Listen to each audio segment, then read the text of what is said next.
Hello, welcome to another Becoming a Modern Man. We are playing Jeskai Ascendancy combo once again, and this time we are playing against a mono red burn deck, I believe.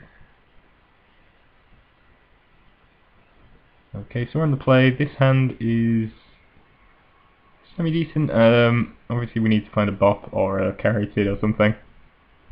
But we've got ideas and bound to help. Silence isn't too exciting, and Loam's not too great until we get that combo going, but we only really need one card to get this going, so I'm happy enough to keep this. Opponent plays the Foothills, Sacred Foundry there, but which obviously is good for us. We get an extra point of life to live. Just fetch the breeding pool here. Lava Spikes for 2 and drops a Grim Lavamancer. And we'll fetch up the Steam Vents. Gemstone Mine, I'm just going to run out the Ascendancy here. Obviously that allows us to loot, etc. Eidolon of the Great Revel, which is a terrible card to come up against. We can't combo off with it in play. We do have answers to it. We can Glittering Wish for Wear and Tear that's in the sideboard, or we can we've got a Slaughter Pact in the main deck, but those are the only answers available to us in game 1, and our life total is already under considerable amount of pressure from our opponent, which doesn't give us a lot of time, so we kind of really need to draw back here.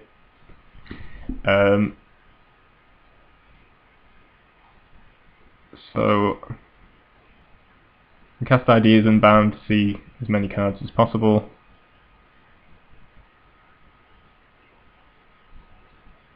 I think we loot here as well. We found the bop as well, so we could actually... We've got the combo going if we had another turn or so to go. So we draw 3 cards. Unfortunately, Slaughter Pact is not among them, and I think I might just concede there.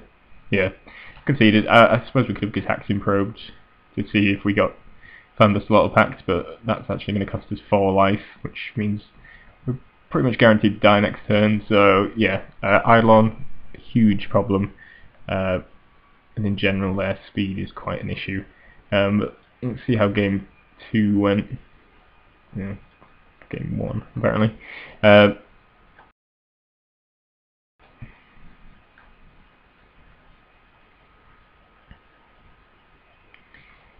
this is our opener. We got Bop, we've got Glittering Wish, Jeskai Ascendancy, Assume Vision, the Faithless Looting, and the Fate Stitcher.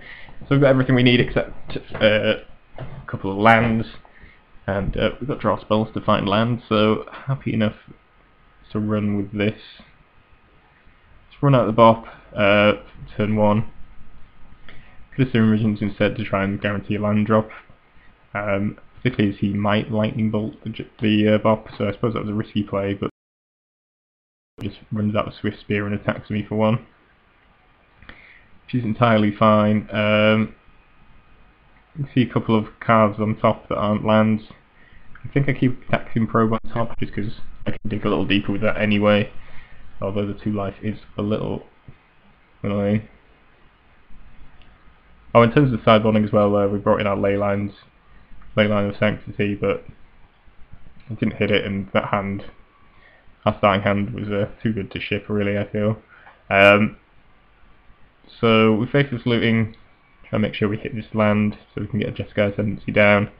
So we find Steam Vents, which is fine. We're going to drop the Fate Stitcher into the bin, and probably won't need a second Ascendancy. We might have Wear and Tear, which would be an issue for us. But I decided to pitch the Ascendancy and keep our cantrip spells that will hopefully allow us to go off. I suppose that was a bit of a risk.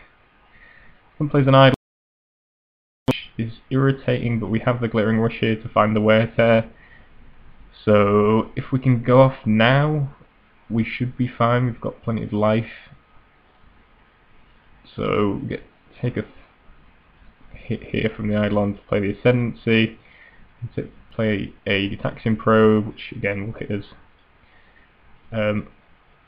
I don't loot there, which is a mistake. I think I just miscalculated, because we need another 1 mana spell to actually go off here, and we can go off this turn if we find that.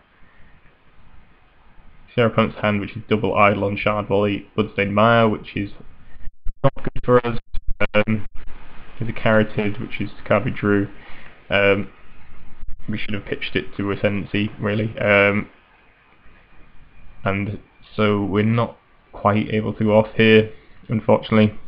If we had been, we'd be in a good position. We could have Glittering Wished, and then we could have actually got rid of his Eidolon, I think, with enough life to spare, and then hopefully just comboed off and won. But as it was, I failed to loot. I think I checked that post-match actually after realising that I'd made a mistake, just to see if we actually would have got there, and I don't think we would have done so.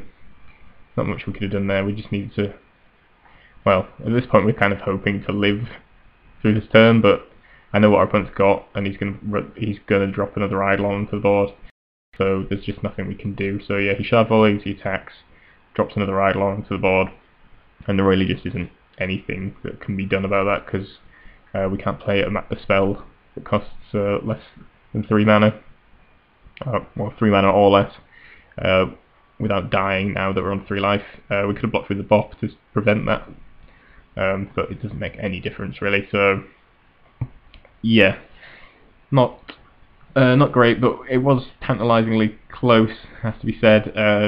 We were very near to just combo off and winning, and we would have had the answer to the Eidolon that we needed. So yeah, a little unfortunate, though I suppose we also would have been quite lucky to have been able to win there as well. And yeah, Eidolon is not a friend of our deck.